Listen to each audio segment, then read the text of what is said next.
દેશમાં વધતી જતી મોંઘવારીના વિરોધમાં ભરૂચ જિલ્લા મહિલા કોંગ્રેસ દ્વારા શહેરના મુખ્ય પાંચબત્તી વિસ્તારમાં ઉગ્ર વિરોધ પ્રદર્શન યોજાયું।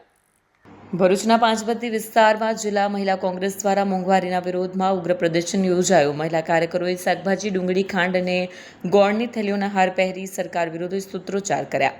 જિલ્લા મહિલા કોંગ્રેસ પ્રમુખ જ્યોતિ તડવીએ ખાદ્યતેલ, શાકભાજી, ગેસ અને પેટ્રોલના વધતા ભાવ સામે સરકારને આડે હાથ લીધી।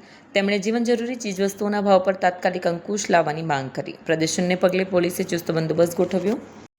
નમસ્કાર, હું જ્યોતિબેન તડવી, ભરૂચ જિલ્લા મહિલા પ્રમુખ। હાલમાં જ તહેવારો નજીક આવી રહ્યા છે ત્યારે આજે ખાંડનો ભાવ જે 45 રૂપિયા 42 રૂપિયા હતા તે આજે 75 રૂપિયા થઈ ગયા ને ગોળનો ભાવ 50 ની આસપાસ હતો તે 85 રૂપિયા થઈ ગયા। તેલના ભાવ તમે 5 લીટરના જુઓ તો પહેલા 500-600 રૂપિયા મળતું હતું તે અત્યારે 1000 ની આસપાસ પહોંચી ગયું છે।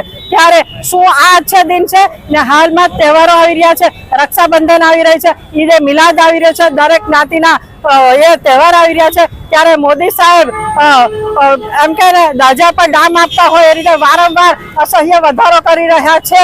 ત્યારે મોદી સાહેબને કહેવું છે હાલમાં રક્ષાબંધન આવી રહી છે તો શું આ બહેનોને તમે એક ડામ પર ડામ આપી રહ્યા છે? શું આ અચ્છા દિન છે?